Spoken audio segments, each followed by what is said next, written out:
All right, let's talk about something we've all experienced. That slightly awkward moment in a public restroom where you've probably wondered, why on earth is this door so short? You know exactly what I'm talking about, right? You're in a stall, maybe at a stadium or a rest stop, and there's that huge gap at the bottom and another one at the top. You can see people's shoes shuffling by, you can pretty much hear every single thing happening outside, and you just feel, well, kind of on display. So what's the deal? I mean, it's night and day, isn't it? Your bathroom at home is your private fortress of solitude. You've got a solid door, floor to ceiling, that locks you away from the world. But a public bathroom stall, it's the total opposite. But here's the thing you have to know. This isn't a mistake. It's not a design flaw. It's 100% on purpose. And there's a really fascinating story behind it. So to really get why these doors are the way they are, we've got to rewind the clock a bit, way back to a time of huge, sweeping change in society. Picture this. It's the early 1900s. Factories are booming, cities are just exploding with people moving in from the countryside for work. And these folks are working super long days, sometimes more than 12 hours, a long, long way from home. All of a sudden, this created a totally new need, public restrooms. But when they first started building them, they just copied what they knew, home bathrooms with big, heavy, full-length doors. And they immediately ran into a massive problem they never saw coming. So all that wonderful, total privacy, yeah, it backfired big time. These completely sealed-off stalls became the perfect hidden spots for all sorts of illegal stuff. We're talking drug use, secret meetings, and just tons of vandalism. People without homes would lock themselves in for hours just to have a safe place to stay, and thieves would even rip out the fixtures to sell. The police couldn't do a thing about it, because, you can't just kick down an occupied stall door. Something had to give. And the fix actually came from a guy you'd probably never guess, the legendary architect Frank Lloyd Wright. Way back in 1903, he designed these things called hanging partitions, basically walls and doors that were lifted off the ground. And here's the wild part. His main reason wasn't to stop crime. Nope, it was way more practical than that. He just wanted to make it easier to mop the floors. Okay, so making things easier to clean is great, but let's be real. What really made this design become the standard everywhere? Money. It pretty much always comes down to the money, doesn't it? For anyone building or running a business, this design was a no-brainer. First off, you're using less material. Shaving a foot or so off the bottom of hundreds of doors saves a fortune. Second, cleaning is a breeze. The staff can just run a mop under all the stalls in one go. So much faster. Plus, the doors are lighter, which means less wear and tear on the hinges, so maintenance costs go down. By keeping the doors off the wet floor, you stop them from rotting, and the cherry on top, you can just make one standard size that fits everywhere, which makes installation way cheaper and easier. But it's not just about saving a few bucks on wood and mops.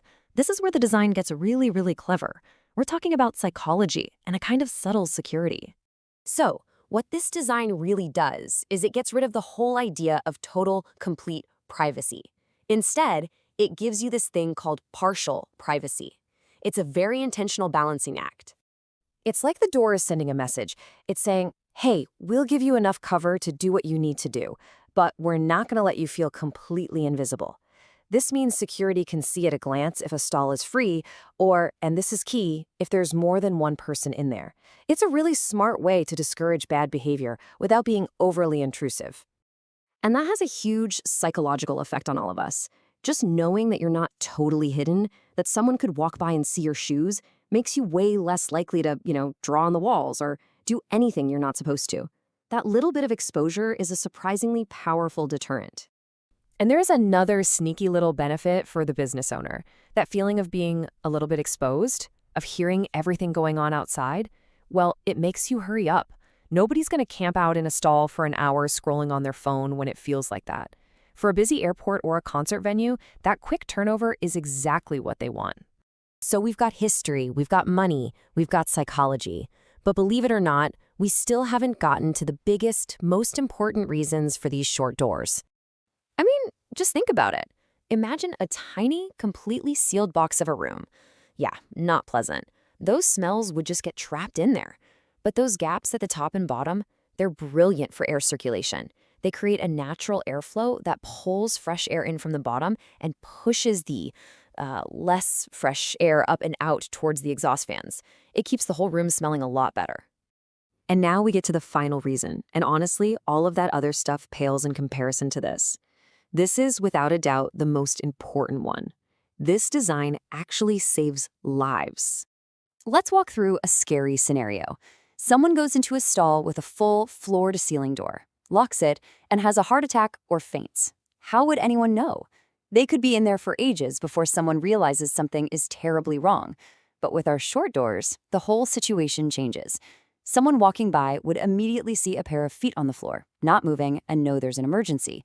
Even better, help can get to them right away. Someone can often slide right under the door to unlock it without having to waste precious time and energy breaking it down. So, in the end, that's the real trade-off. We give up a little bit of our comfort, that feeling of complete privacy that we crave, for a whole lot of practical benefits. It's a system designed to be cheaper, cleaner, more secure, and most importantly of all, to keep us safe. Suddenly, that awkward gap at the bottom of the door doesn't seem so bad, does it? The next time you see it, maybe you won't feel so exposed. Maybe you'll just see a really, really smart design.